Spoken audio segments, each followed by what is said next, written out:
Ang mga lahi sa silangan ng ilog ng Hordan. Ika-32 kabanata. Napakaraming hayop ng mga lahi ni Reuben at Gad. Kaya nang makita nila na masagana ang lupain ng Jazer at Gilead para sa mga hayop, nagpunta sila kina Moises, Eleazar at sa mga pinuno ng mamamayan ng Israel at sinabi, ang Atarot, Dibon, Jazer, Nimra, Hesbon, Eleyale, Sebam, Nebo at Beon, ang mga lugar na sinakop ng Panginoon sa pamamagitan ng mga Israelita, ay mabuting lugar para sa mga hayop, at kami na mga alagad ninyo ay napakaraming hayop. Kaya kung nalulugod kayo sa amin, ibigay ninyo ang mga lupaing ito sa amin, bilang bahagi namin, at huwag na ninyo kaming dalhin sa kabila ng ilog ng Hordan. Sinabi ni Moises sa mga lahi ni Gad at Reuben, ano ang ibig ninyong sabihin?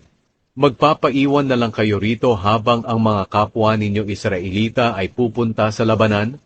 Pahihinain lang ninyo ang loob ng mga Israelita na pumunta sa lupaing ibinigay ng Panginoon sa kanila.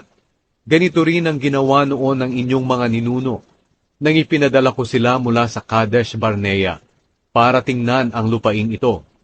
Nang makarating sila sa lambak ng Eshkol at nakita nila ang lupain, pinahina nila ang loob ng mga Israelita na pumunta sa lupaing ibinigay ng Panginoon sa kanila.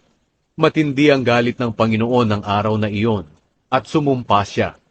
Dahil sa hindi sila sumunod sa akin ng buong puso nila, wala ni isa man sa kanila na 20 taong gulang pataas na nagmula sa Ehipto, ang makakakita ng lupaing ipinangako ko kay Abraham, Isaak at Jacob, maliban lang kay Caleb na anak ni Jepune, na Kenizeo, at kay Josue na anak ni Nun. Dahil sumunod sila sa akin ng buong puso nila, nagalit ng matindi ang Panginoon sa mga Israelita, kaya pinaikot-ikot niya sila sa ilang, sa loob ng 40 taon, hanggang sa nangamatay ang buong henerasyon na gumawa ng masama sa kanyang paningin. At ngayon, kayo namang lahi ng mga makasalanan ang pumalit sa inyong mga ninuno, at dinagdagan pa ninyo ang galit ng Panginoon sa mga Israelita.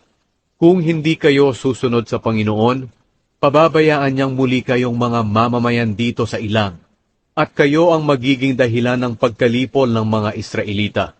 Pero lumapit pa sila kay Moises at sinabi, gagawa na lang po kami rito ng mga kulungan para sa aming mga hayop, at mga lungsod para sa aming mga kababaihan at anak. Pero handa po kaming pangunahan ang aming mga kapwa Israelita sa pakikipaglaban, hanggang sa madala namin sila sa kanilang mga lugar. Habang nakikipaglaban kami, dito po maninirahan ang aming mga anak sa napapadirang lungsod na aming ipapatayo, para maging ligtas sila sa mga naninirahan sa lupaing ito. Hindi po kami uuwi, hanggang sa matanggap ng mga Israelita ang lupaing kanilang mamanahin. Pero ayaw naming makatanggap ng lupa kasama nila sa kabila ng Hordan. Mas gusto po namin dito sa bandang silangan ng Hordan, dahil nakakuha na kami ng parte namin dito sa silangan ng Hordan. Sinabi ni Moises sa kanila, kung talagang gagawin ninyo yan, na handa kayo sa pakikipaglaban kasama ang Panginoon, at tatawid ang lahat ng sundalo ninyo sa Hordan, hanggang sa maitaboy ng Panginoon ang kanyang mga kaaway at maangkin ang lupa, maaari na kayong makabalik dito, dahil natupad na ninyo ang inyong tungkulin sa Panginoon, at sa kapwa ninyo Israelita. At magiging inyo na ang lupaing ito sa harapan ng Panginoon. Pero kung hindi ninyo ito gagawin, magkakasala kayo sa Panginoon, at siguradong pagbabayaran ninyo ang inyong mga kasalanan. Sige, magtayo kayo ng mga lungsod para sa inyong mga asawa at anak, at gumawa ng mga kulungan para sa inyong mga hayop. Pero dapat ninyong tuparin ang inyong ipinangako. Sumagot ang mga lahi ni Gad at Reuben kay Moises, susundin namin ang inyong mga utos. Maiiwan dito sa mga lungsod ng Gilead ang aming mga asawa, mga anak at mga hayop.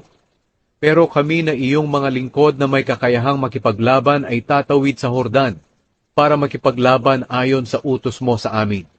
Kaya nagutos si Moises sa paring si Eleazar, kay Josue na anak ni Nun, at sa mga pinuno ng lahi ng Israel, Sinabi niya, kung ang mga tauhan ng lahi ni Gad at Reuben na may kakayahang makipaglaban ay tatawid sa Hordan para sumama sa pakikipaglaban sa laban ng Panginoon, at kung maagaw na ninyo ang lupain iyon, ibigay ninyo sa kanila ang lupain ng Gilead bilang lupain nila.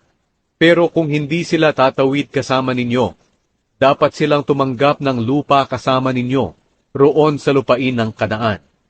Sinabi ng mga lahi ni Gad at Reuben, susundin namin kung ano ang sinabi ng Panginoon. Tatawid kami sa Hordan sa presensya ng Panginoon.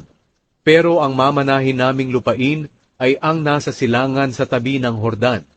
Kaya ibinigay ni Moises sa mga lahi ni Gad, Reuben at sa kalahati ng lahi ni Manase na anak ni Jose, ang kaharian ni Sihon na hari ng mga Amoreyo, at ang kaharian ni Haring Og ng Bashan, ang buong lupain pati na ang lungsod at mga teritoryo sa palibot nito.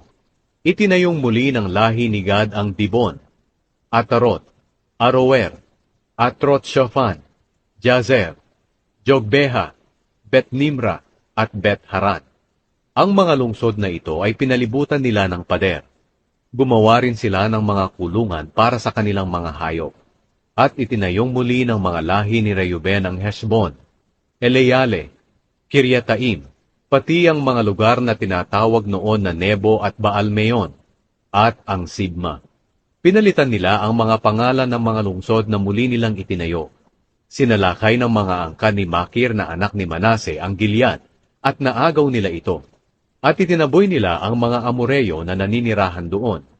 Kaya ibinigay ni Moises ang Gilead sa mga angkan ni Makir na lahi rin ni Manase, at doon sila nanirahan. Naagaw ni Jair na mula rin sa lahi ni Manase ang mga baryo sa Gilead, at tinawag niya itong mga bayan ni Jair. Naagaw ni Noba ang Kenat at ang mga baryo sa palibot nito, at tinawag niya itong Noba ayon sa pangalan niya.